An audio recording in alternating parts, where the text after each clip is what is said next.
2025 সালের পবিত্র রমজান মাস ও ঈদুল ফিতরের সম্ভাব্য তারিখ জানিয়েছেন সংযুক্ত আরব আমিরাতের জ্যোতির্বিজ্ঞানী ইব্রাহিম আল জারওয়ান।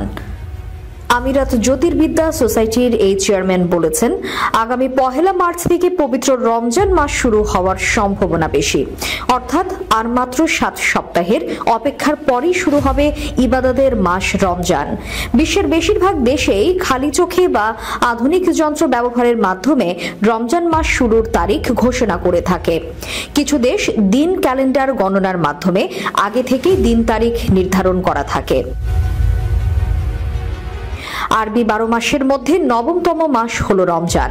এই মাসটিতে সূর্যোদয় থেকে সূর্যাস্ত পর্যন্ত সব ধরনের পানাহার থেকে বিরত থেকে রোজা রাখেন বিশ্বের সব মুসলিম। এছাড়া এই মাসটি অন্যান্য ইবাদত এবং দান সদকা দেওয়ার মাধ্যমে কাটান তারা।